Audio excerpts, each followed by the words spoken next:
Hey, what's up guys? This is Matt and Vinnick from Play This Means War. Today I'm excited to announce that I'm out of school. It's over. It's awesome. I'm done with my finals. I did pretty well overall. And to make up for my absence, I want to go ahead and give away $25, either Android or iTunes, whichever one it is. Comment down below whether you're on an Apple device or Android so I can pick you out and give you the right card.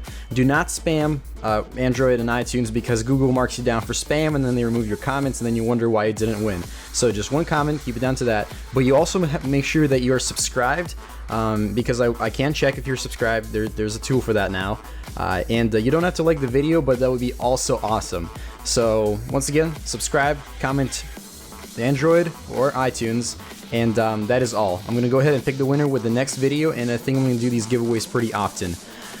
So today also 1.2 update came out for This Means War, which is pretty exciting. As you see, I'm messing around with the wall feature. You can now just simply hold down your finger around the walls and then start dragging, and that will highlight all the walls that you select, and then you can go ahead and move them around. You can rotate them, and you can even upgrade them, as you already saw. Pretty much it upgrades. So say you highlight walls with like level 1, level 3, and level 4. So the next level after 1 that you have is 3. So it's going to go ahead and upgrade all level 1 walls to 3.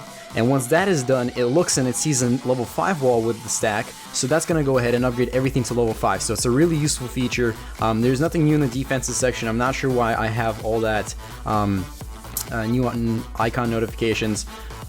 Actually, maybe they added something, I'm not sure, but I did get my HQ to level 5, so today I would like to show you a strategy that I use to farm. It is fairly cheap, the cheapest one I've so far made for the purpose of farming or getting resources, whichever one you want to call it, and let's go ahead and get started with it. Alright guys, so the benefits of this army is it's fast to train, about 5 to 6 minutes, it's fairly cheap, and it's very easy to deploy. What you want to do is you want to train up 22 grunts, 2 rocket troopers, 4 hackers, and 2 ATVs, and go find a base where the enemy, or the infantry bunker, the vehicle bunker, or the airfield are somewhere off to the center, and your troops are able to go on the side and not get hit by them. So on this particular base, the infantry bunker, which is the only thing on this base, I think there might have been a vehicle bunker too, but it's kind of off to the center, so you're able to deploy your troops on the right side or the left side. I did it on the right side because that's where all the resources are. And what you want to do is go ahead and do grunts first, all grunts, and then you want to follow it with 2 ATVs and 2 rocket troopers, and after the battle line is pushed far back, go ahead and deploy your hackers, and they should be able to clean this thing up super duper fast. As you see, I'm already at 2 stars because I took out the command center and got the 40%. We're at 26,000 mercury and 30,000 supply crates, and at this point pretty much they don't have any more troops to defend their base, and our troops are just simply overpowering them big time. We got what's it called, a battery leftover, level 1, and then a level 2, I think that's a level 2 sentry tower. So once that goes down, it's a 3-star 100%. We took all the resources, used a fairly cheap and inexpensive army to gain some medals, and got some awesome resources. Now I will have some bigger and bigger numbers as we move on, as I get higher in my medals. So here is the next base.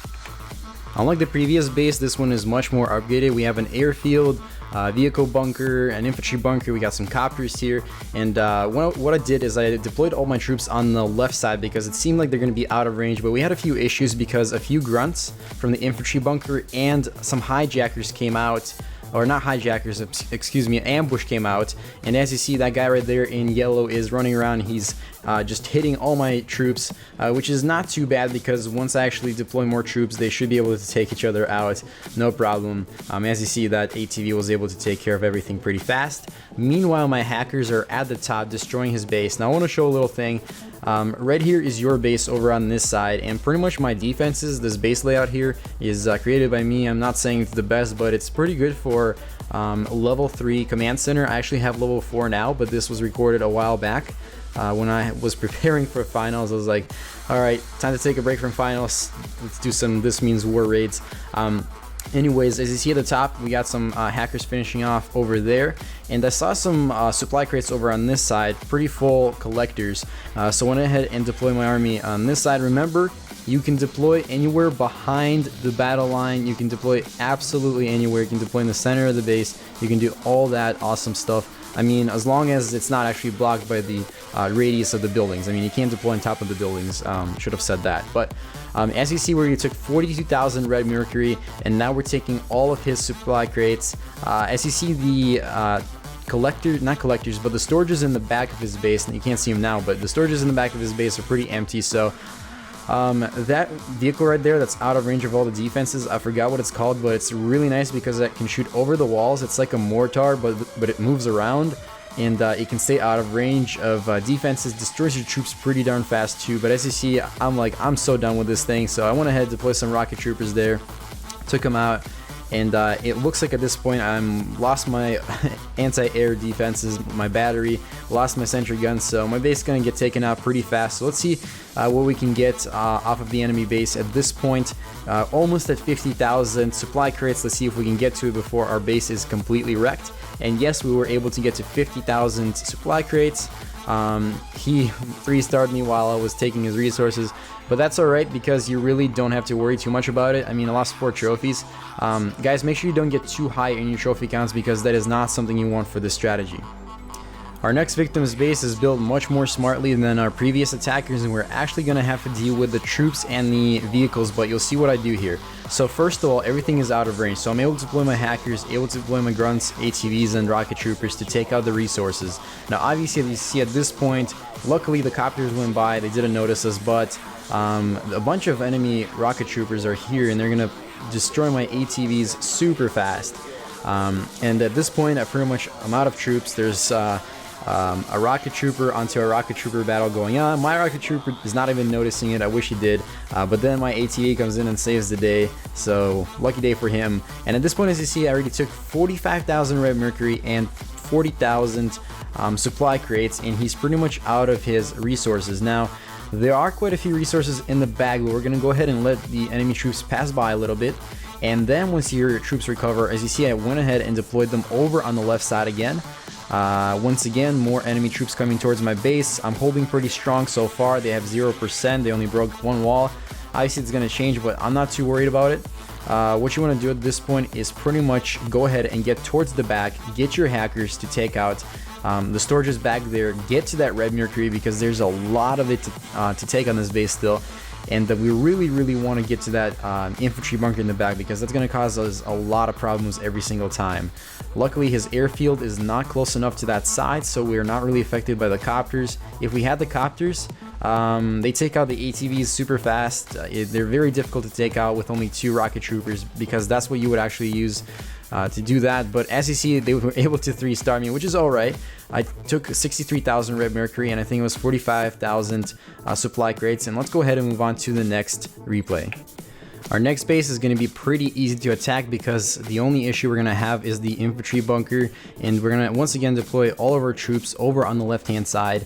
And look at that range, those ATVs are just out of it, and if they were just a little bit closer, those infantry bunker troops would have actually caused us some trouble. But as you see, those hackers go to work. The hackers are the ones that have the ray gun effects, little 1s and 0s that are coming up. It's like the encryption stuff, so really cool effects in this game for sure. Credits to whoever made that. I'm actually gonna release an event video from Los Angeles, California of Tapson. They invited us over and I recorded pretty much the entire thing. They were super awesome. I love the event. And what they actually told me is the reason how the entire war started in this game is red mercury is what we're looting in this particular base. Is this rare resource. It's something new that's been discovered and it's running out. Everybody's trying to fight for it and kind of gain it. It's kind of like oil in today's world where it's expensive and it's not running out yet, but I'm sure that in 20-40 years we're going to have that issue. And look at that, we took 77,000 and counting of their red mercury while they only took 15. Wow, how lame is that? So I'm not sure if they're going to be able to wreck us first or we're going to wreck them, but hopefully I'll be able to go ahead and finish their base before mine is done. Now you get those little warnings on the bottom left hand side of the screen. As you see, there's one right now. It means that your resources are getting looted, so it's kind of nice to know what's happening at your base even though you can't really see it. And the zoom in this game is also great. You can kind of zoom out and be able to sort of be in between the 2 bases. I'm sure you can't really do that at high levels, but at this point of the game I can definitely handle that. And as you see, we have plenty of troops deployed. we were able to 100% them, but because they already got a 40% on our base, they pretty much got a star, and I got the 2 stars. So good loot there on Red Mercury. For this particular replay, it is not the farming strategy, but Brian King 24412 attacked me. There is his base. The cool thing in this game is you can actually attack your friends, and you can get power cells, which are like gems, the currency that you usually pay for, but you get it for free for just attacking your friends. I don't think your friends lose anything, and it's a win-win situation because you get your troops back after attacking. So, you know, whatever happens, happens. You just, you know, you can use your troops, you get them back. Like I said, it's a really nice thing that Tapson has done about this game. And as you see, Brian is actually using a cool strategy where he's deploying troops on the left-hand side and the right-hand side. Therefore, he's taking out both sides of my base. He's having a little bit difficulties with taking out my troops there because there's a lot of them in the center. But my infantry bunker and vehicle bunkers are also taking out his base slowly. He definitely has an edge over me. He's got 28%, I got 10. You usually, when you attack other bases, you wouldn't expect to get 3-star first, but we'll see how this one goes. So he's moving on fairly slowly but surely, and as is he's already been able to take out my infantry bunker and vehicle bunker because he deployed the troops inside the base. Like I said, if there's a gap in your base and the battle line has been moved far enough forward, you can actually deploy it. And he's so lucky. My battery was under upgrade during this moment, and his ATVs were pretty much immortal on this one because sentry guns do barely any damage against them. So he got 100% on me. That's okay because I don't actually lose many resources. I don't lose any at all, and he's been able to get some power cells for free from me. Alright, finally guys, I want to show you a final replay of this army. This base here, interesting wall design. He's pretty much using a blockade up in front, but he doesn't know that I can deploy the troops on the sides. Here we're going straight ahead to these rocket troopers, but because we have so many grunts, that is no problem for us, and the hackers are going directly to the back of the base. If you look at the design, there's absolutely no defenses in range towards the back of the base, so once you get in there, there are no chances. And by putting his infantry bunker so far up ahead, we were able to take it out, and now we have absolutely no competition in terms of getting taken out. So all I have to do is spam a bunch of troops in the back, and the defenses up in front are going to be the last ones taken out. Actually, on this particular one, guys, you're not really going to have to care about defenses. So once you grab all the resources and you just want to end it there, you can do that. As you see, we have some Talon choppers there taking advantage, or actually it's called, no, those are copter choppers. Talon copters? Yes, they're called Talon copters. I'm sorry. If this means Warriors watching this, they're probably like, oh my god, Madden thing has no idea what he's talking about. I'm sorry. They're called Talon copters, okay? And what I was trying to say is my battery was under upgrade, and they were having a fun time there, taking out my base and taking advantage of that. But as you see, I was able to grab all their resources before they were able to do too much damage to my base. They also got like 10,000 red mercury and almost 10,000 supply crates, but that's alright because I was able to wrap up all of his resources before he 3-starred me. As you see, 68,000 supply crates and even more red mercury. So that's it for this video, guys. I hope you enjoyed it. Make sure you drop a like, subscribe to this channel, put down whether you're on Android or iTunes so I can give away that $25 card in the next video. Hope you guys enjoyed this. The game is coming out somewhere this summer. I don't think I can tell you the exact date. They told me not to tell you. I know the date, but we're gonna hold it back for now just in case anything happens. It's gonna be really soon though, so get excited. And next video, I think I will show you how to get this game if you are not in Canada, Australia, or New Zealand.